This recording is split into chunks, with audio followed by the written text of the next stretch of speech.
깊은 밤을 보내고 새벽이 되면 잠시 아침에 떠오르는 태양을 가로막듯이 깊은 어두움이 잠시 온 대지를 휩싸여 가로막습니다. 그런데 잠시 후에 떠오르는 태양은 순식간에 모든 어두움을 다 물리치고 이 땅에 환한 밝은 날을 보여줍니다. 인생을 걸음걸음 살아갈 때 이 세상을 살아가는 어간에도 꼭 은혜 앞에 위기가 있는 것 같고 하나님의 놀라운 임재 전에 어두움의 권세들이 시험거리를 만들어내는 것 같은 상황들을 우리는 성경 역사 속에 또 우리의 삶 속에서도 조금만 영적으로 기도하며 살펴보면 이런 세상을 우리는 쉽게 발견하게 됩니다. 그런데 놀라운 것은 하나님이 우리 홀로 어두움에 방치되거나 외로움이나 고통에 울부짖게 버려두시지 않는다는 사실을 성경은 계속 우리가 믿을 때까지 말씀하시듯이 반복해서 우리의 영혼을 흔들고 삶의 간섭하심으로 역사하시는 것을 볼 수 있습니다.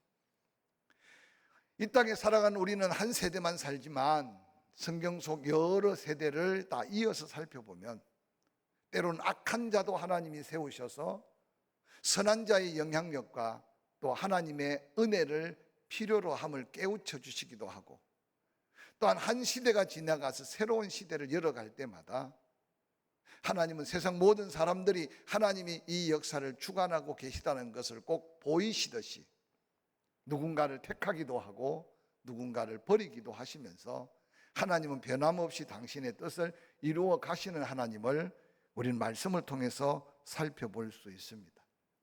땅의 끝만 바라보고 육신에 사로잡힌 자들은 그러한 하나님의 오묘하고 세밀한 섭리를 다 보거나 이해할 수 없지만 그래도 그 가운데 영의 사람들을 깨우시고 하나님 말씀에 귀를 기울이고 하나님의 일하신 역사를 보여가시면서 새로운 시대를 준비하게 하시고 또 하나님의 그 손에 붙들릴 수 있는 믿음의 그릇되게 하는 것을 볼 수 있습니다.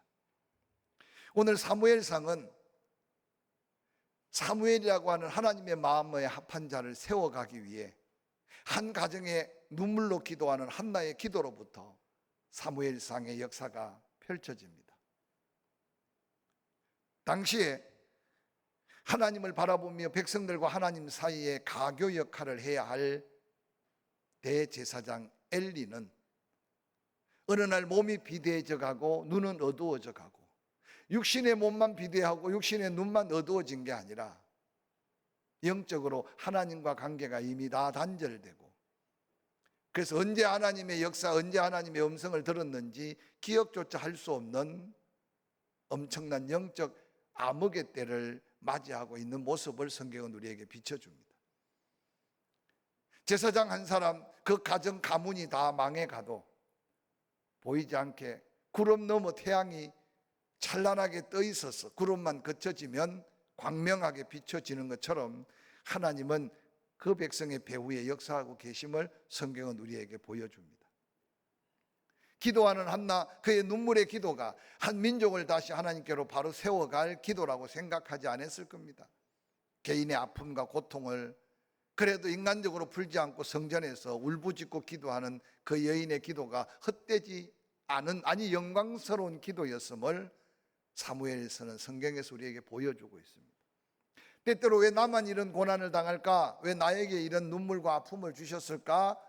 생각할지 모르지만 잠시 흘린 것 같고 나만 당한 고통 같은데도 하나님은 그 눈물과 탄식과 부르짖음 심령에 사무엘이라고 하는 믿음의 아들을 잉태케 하시고 그러고 그 여인은 그 감격 속에 키워보고 싶은 아들을 키우는 대신 주의 전에 바쳐서 오늘 한 사람 엘리는 영안이 어두워져 가며 죽음의 그림자에 뒤덮여 있을 동안에 성전의 법궤를 불을 끄지 않고 지키는 어린 사무엘의 모습을 영화의 한 장면을 비유하면 그것을 크로즈업해서 지금 우리에게 보이고 계신 하나님이 오늘 본문에 역사하신 하나님입니다. 하나님은 새로운 역사를 하나님 마음에 합한 자를 통해 이루어 가시는데, 그 현장에 나타난 놀라운 한 사건을 사무엘상 2장 12절은 이렇게 기록하고 있습니다. 엘리의 아들들은 행실이 나빠 여호와를 알지 못하더라. 당시의 제사장의 아들은 자동으로 제사장 직분을 이어받습니다. 또한 당시의 제사장의 특권은 영적인 특권도 있지만 세상의 여러 가지 권위와 또한 섬김의 특권은 특별한 특권이었습니다. 제사장 엘리만 몸이 비대해지고 눈만 어두워지고 영이 흐려진 게 아니라 놀랍게도 그 아들들 홈리와 비느하스도, 우리 개역 개정판은 너무 유식하게 아니면 아주 젠틀하게 행실이 나쁘다 그랬는데, 개역 성경은 이 본문을 엘리의 아들들은 불량자다라고 기록하고 있는 것을 우리는 보게 됩니다. 제사장 엘리와 그의 아들들의 영적 모습, 특별히 사무엘상 2장 22절부터는 그 엘리의 아들들의 불량자, 행실이 좋지 못한 모습을 구체적으로 이렇게 소개합니다. 엘리가 매우 늙었더니 그의 아들들이 온 이스라엘에게 행한 모든 일과 회막문에서 수종드는 여인들과 동침하였음을 듣고 그들에게 이르되 너희가 어찌하여 이런 일을 하느냐? 내가 너희의 악행을 이 모든 백성들에게 듣노라. 내 아들들아, 그리하지 말라. 내게 들리는 소문이 좋지 아니하니라. 너희가 여호와의 백성으로 범죄하게 하는도다. 사람이 사람에게 범죄하면 하나님이 심판하시려니와 만일 사람이 여호와께 범죄하면 누가 그를 위하여 간구하겠느냐 하되 그들이 자기 아버지의 말을 듣지 아니하였으니 이는 여호와께서 그들을 죽이기로 뜻하셨음이더라 라고 기록하고 있습니다. 사랑하는 성도 여러분, 우리의 삶의 환경이 때로는 너무 심각한 내리막길이나 또한 절망할 수밖에 없고 좌절할 수밖에 없는 순간일지라도 믿음으로 하나님 앞에 온전히 서서 하나님과 교통할 수만 있다면 때로는 고난이 유익이 되게, 또한 아픔과 상처 속에 위로와 하나님께 감사가 넘치도록 하나님은 끊임없이 새로운 역사로 일하시는 하나님인 것을 기억하시기를 바랍니다. 그런데 너무 쉽게 포기해버리고 너무 쉽게 낙심해버리고, 아니 하나님과 관계가 끊어진 순간 세상과 너무 짝지어져서 오늘 그들이 자기 아버지의 말을 듣지 않았던 것은 아버지의 말이 들을 말이 없어서가 아니라 그들은 이미 너무 많은 죄악의 길로, 세상 속에 깊이 타락의 길로, 아버지 말을 듣지 않는 그들의 양심은 이미 하나님이 그들을 죽이려고 계획하고 계셨다는 이 엄청난 비극을 먼저 예고편처럼 보여주고 있습니다. 잠자는 자를 깨우시고 또한 깨워서 사명의 자리로 다시 부르시는 하나님을 우리는 기억하시기를 바랍니다. 그래서 늘 세상 소리도 귀담아 잘 들어야 되지만 하나님의 음성에 귀를 기울이시는 믿음의 사람들이 되기를 주의 이름으로 간절히 축원합니다. 모두가 다 깊은 잠에 빠져 있는, 육신의 잠뿐만 아니라 영적인 잠에 깊이 빠져 있는 그때 어린 사무엘, 한 번도 하나님의 음성을 들어보지 못한 사무엘에게 하나님은 부르고 계시는 모습은 무엇을 의미한다고 생각합니까? 하나님의 음성을 듣고 그 음성을 따라 하나님의 뜻을 선포하고 이미 경험한 은혜 안에서 하나님을 다시 사모하여 만나 각자의 사명을 하나님 앞에 감당해야 될 사명자들은 다 잠자고 있는 그때 여호와의 성전을 홀로 외롭게 어린 사무엘이 지키고 있는데, 들어도 하나님의 말씀인 줄 모르는 사무엘을 깨워 부르고 계신 하나님의 마음을 이 시간 한번 헤아려 보시기를 주의 이름으로 간절히 부탁을 드립니다. 제사장 엘리와 그 가정에 대한 심판의 말씀을 왜 어린 사무엘을 통해서 말씀하실까요? 아무도 하나님 마음에 합한 자가 없고 하나님께 귀 기울인 자가 없는,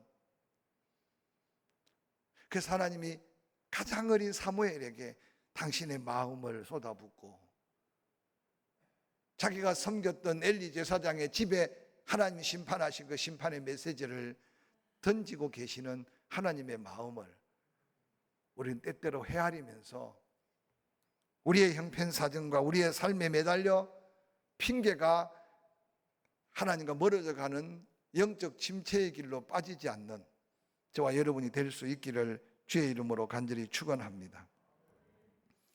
뉴스를 보면 새롭게 깨닫겠지만 백신이 완벽하게 바이러스를 다 막아주지 않는다는 것도 우리는 이미 알 만큼 들을 만큼 들었고, 그러나 백신을 맞음으로 그 후유증이나 병의 중한 상태를 극복할 수 있다는 뉴스도 들었습니다. 우리보다 앞서가는 나라들은 백신을 받고 안전하다 하고 모두가 마스크를 벗고 온 세상을 뛰어나왔는데 계속 확진자는 더 늘어갑니다. 이제 여기저기에서 말하기를 위스 코로나, 코로나와 함께 살아야 된다. 과연 함께 살아가는 지혜가 뭔지 아직까지 보편적 진리는 나오지 않았지만 어떻든 단순간에 우리가 코로나에 자유할 수 없다는 것은 우리보다 좀 지혜롭다는 사람들이 이미 체험하고 경험한 증거입니다. 이제 와서 누구를 원망하며 이제 와서 누구에게 손가락질을 하겠습니까? 다 따져보면 이유가 있겠지만 이런 여러 가지 모두가 겪는 위기, 그 가운데 나만 겪는 위기 속에 오늘 이 하나님 앞에서 하나님의 마음으로 바라보는, 하나님이 우리를 바라보는 하나님을 다시 한번 기억하는 거룩함이 있기를 주의 이름으로 간절히 축원합니다. 사무엘상 3장 13절에 내가 그의 집을 영원토록 심판하겠다고 그에게 말한 것은 그가 아는 죄악 때문이니 이는 그가 자기 아들들이 저주를 자청하되 금하지 아니하였음이라고 하나님은 사무엘에게 분명하게 말씀하고 있습니다.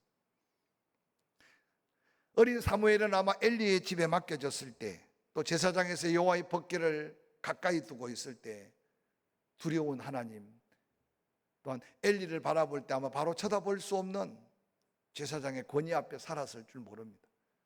근데 하나님이 한번 버리시니까 그 영광, 그 권위 모두가 다 한순간에 저주 앞에 버림받는 한 가정의 모습을 보면서 어린 사무엘은 그 하나님을 어떻게 만났고 어떻게 경험했겠습니까?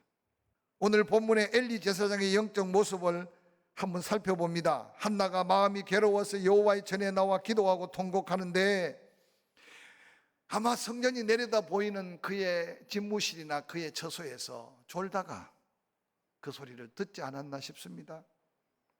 그러고는 기도하는 한나를 향하여 책망합니다. 그에게 이르되 내가 언제까지 취하여 있겠느냐, 포도주를 끊으라. 이 얼마나 황당한 이야기입니까?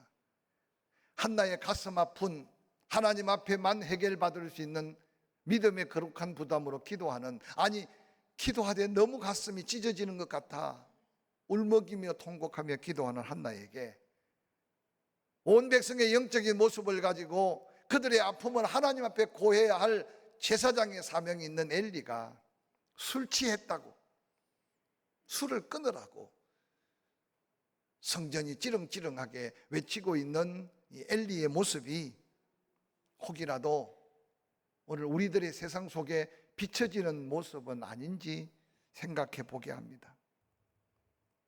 그래도 제사장이라면 무슨 그런 슬픔이 있습니까? 아픔이 있습니까? 함께 기도합시다. 기도 제목이라도 주세요 라고 위로의 말은 못해도 기도하는 여인에게 술 취했다고 책망하는 엘리의 모습은 그의 영적인 모습을 단편적으로 보여주는 모습이 아닌가 생각합니다. 생각도 없습니다. 판단력도 분별력도 상실해버리고 아무 의욕도 없는 불행의 너퍼로 스스로 자기만 빠져들어가는 게 아니라 그 아들들까지, 아니 온 이스라엘 백성들을 참혹한 비극의 현장으로. 결국 엘리는 자신이 지켜야 될 법궤를 잃고 패전의 소식과 함께 두 아들의 죽음의 소식을 듣자마자 사무엘상 4장 18절은 엘리의 최후를 이렇게 기록하고 있습니다. 여호와의 하나님의 계를 말할 때 엘리가 자기 의자에서 뒤로 넘어져 문 곁에서 목이 부러져 죽었으니 나이가 많고 비대한 까닭이라 그가 이스라엘의 사사가 된 지 40년이었더라 라고 말합니다. 40여년 사명의 자리에서 깨어있을 때 깨어있지 못한 엘리, 그의 비참한 죽음은 온 민족의 비극으로 이어졌습니다. 자신이 마땅히 감당해야 될 사명과 소명을 잃은 자에게 찾아오는 불청객은 게으름과 영적 침체입니다. 엘리의 두 아들 불량한 홈리와 비나와서 그 아들에게 법궤를 맡겨놓고 그러고는 영적 침체의 깊은 잠에 헤어나오지 못한 엘리, 결국 법궤는 빼앗겼고 두 아들과 함께 수많은 젊은이들이 아벡 전투에서 블레셋에게 죽임을 당하고 이스라엘 백성들은 법궤를 빼앗기면 곧 여호와를 잃어버린 것과 같고 법궤를 빼앗기면 곧 그들에게 전부를 잃어버린 것 같은데, 그러한 현장을 바라본 엘리의 며느리 마지막 죽어가며 그 아들의 이름을 이가봇, 하나님의 영광이 우리에게서 떠나갔다라고 하는 비극의 현장이 남았습니다. 하나님의 음성을 다시 듣고 하나님 앞에 다시 깨어 일어날 수 있는 비결은 하나님께 받은 자신의 사명을 다시 한번 기억하는 겁니다. 젊은 날 부모를 원망하는 젊은이들이 어머님 왜 날 낳으셨나요? 라고 탄식하는 노래까지 만들어서 나이가 지긋한 분은 까만 안경을 쓴 조시성을 가진 가수를 기억할 겁니다. 그래서 몇몇 젊은이들이 아무리 생각해도 부모가 나를 잘못 낳은 것 같아. 그래서 어머니 왜 날 낳았냐고 한동안 많은 사람들이 입에 오르내리는 노래였습니다. 부모를 어떻게 원망하며 하나님을 어떻게 원망할 수 있겠습니까? 도리어 아무리 힘들고 어려워도 하나님이 나를 이 땅에 보내신 가장 근본적 사명을 깨닫는 그 순간 우리는 다시 힘을 얻을 수 있고 다시 일어설 수 있음을 기억하시기를 주의 이름으로 간절히 축원합니다. 여러분, 이 자리에 교회 와 있는 거 우연 아닙니다. 주일이 기다려지는 것도 우연 아니에요. 자꾸만 환경 속에 흐려지는 것 같지만 하나님이 한번 붙든 자, 택한 자 하나님이 놓지 않고 빼앗아 갈 수 없다는 확신 속에 이왕 살아가는 세상 뒤돌아보고 후회 없이 좀 더 보람된, 그것이 하나님이 나를 건강 주시고 생명 주시고 또 하루 한 주간을 살게 하시는 사명이 있다는 사실을 깨달으시기를 주의 이름으로 간절히 축원합니다. 그 사명을 깨닫는 순간 우리는 깨어 있을 수 있고 하나님 앞에 들려오는 그 음성을 들을 수 있다는 사실을 기억하시기 바랍니다. 뿐만 아니라 하나님 택한 자 깨어나는 비결은 성령의 능력으로 에너지를 보충해야 합니다. 유행가 가사 중에 핸드폰 충전은 잘하면서 인생의 여유라는 걸 충전하는 충전을 잃어버리고 사는 인생들. 이제 중학생이 됐는지 모르겠지만 미스트롯에 나온 정동원인가 하는 친구가 그 노래를 부를 때 처음에는 뭘 저런 노래를 제 애가 부르나 그랬는데 한 번 듣고 두 번 들어보니까 내가 그런 사람 같아. 핸드폰이 조금 충전 퍼센트가 떨어지면 그냥 어디 찾아가지고 물어서라도 그 충전을 하면서 기도해야 되는데 기도가 안 돼도 말씀을 읽고 묵상하고 들은 말씀이 믿음이 돼야 되는데 어느 날 세상 속에 푹푹 빠져들어가는 우리들이 어떻게 다시 일어날 수 있겠어요? 여러분 주변에 여러분 붙들어 이렇게 세워줄 사람 아무도 없다고 생각해도 지나치지 않아요. 택한 백성들의 능력은 오직 성령이 너희에게 임하시면 권능이 임한다는 이 약속으로 우리는 영적 능력으로 살아야 한다는 사실을 기억하시길 바랍니다. 할렐루야.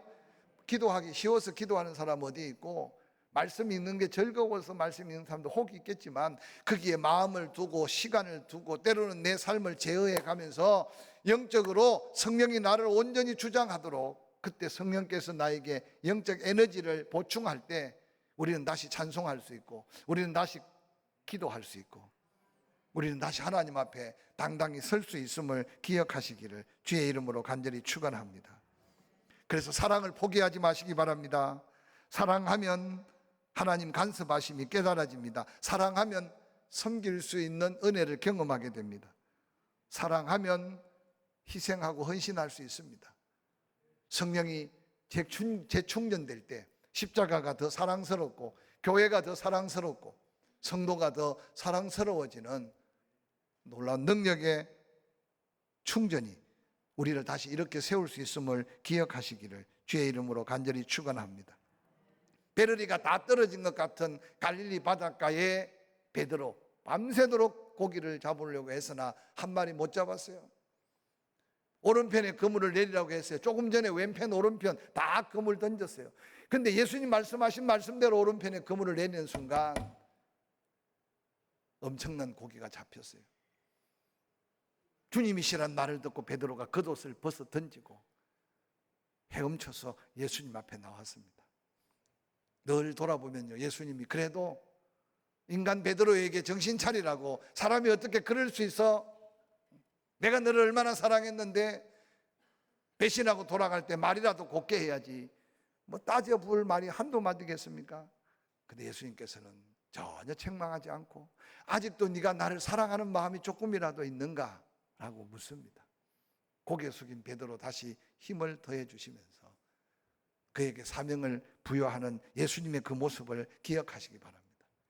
우리의 허물을 보시는 게 아니라 다시 한번 하나님의 사랑을 확인할 때 새 사명을 주시고 새 힘을 주시는 그 하나님이 이 코로나 위기를 가장 지혜롭게 극복할 수 있는 능력으로 일어서게 할 줄로 확실히 믿습니다. 지금도 당신의 마음에 합한 자를 찾고 계십니다.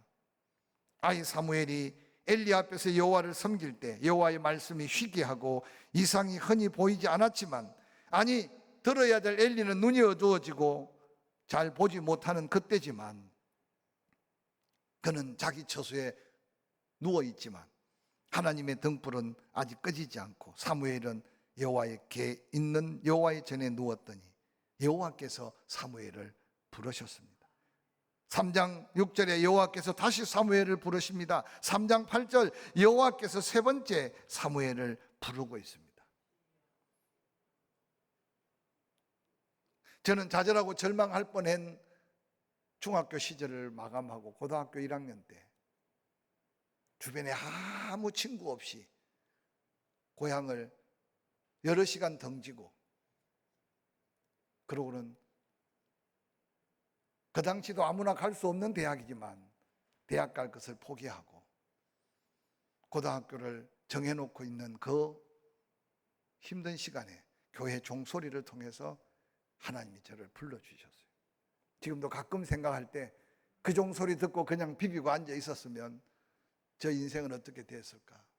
그런데 한 번 듣고 두 번 듣고 세 번째 주일날 들려오는 그 종소리는 저를 그냥 그 자리에 비비고 앉아 있도록 만들지 않았던 성령님께서 제가 그 종소리 나는 곳에 찾아간 그 교회가 바로 저의 신앙의 첫 교회요, 제가 침례교회 목사가 된 동기요, 바로 울산 침례교회였습니다. 저는 부르시는 하나님을 제 운명적인 삶 속에서 만난 하나님, 때로 제가 잘못된 길로 갈지라도 그 길을 막으셨던 하나님. 그래서 직장도 다니다가 뒤늦게 소명을 뭔 걸 깨닫고 신학을 갔지만 변함없이 하나님은 때때로 말씀하시고 때때로 부르시고 때때로 당신의 뜻을 보여주시는 하나님이 그래도 여기까지 제가 섬겨온 하나님, 우리의 하나님인 것을 다시 한번 기억하고, 삶의 크고 작은 어려움이 너무 계속될지라도 택한 백성들은 끊임없이 부르시고 말씀하실 때 내가 여기 있습니다, 응답할 수 있는 믿음의 그 자리가 새로운 삶의 시작, 새로운 은혜의 시작, 새로운 하나님의 영광의 시작이 될 수 있음을 기억하시고, 이 한 주간도 조심스럽고 여러 가지 얽히고 설킨 문제들이 많지만 한 걸음 한 걸음 다시 하나님의 부름 앞에 사명 가지고 나아가는 여러분의 걸음에 사무엘을 통해 이루실 하나님의 영광 가득한 역사가 이 민족 앞에, 우리 앞에 펼쳐질 줄로 확실히 믿습니다.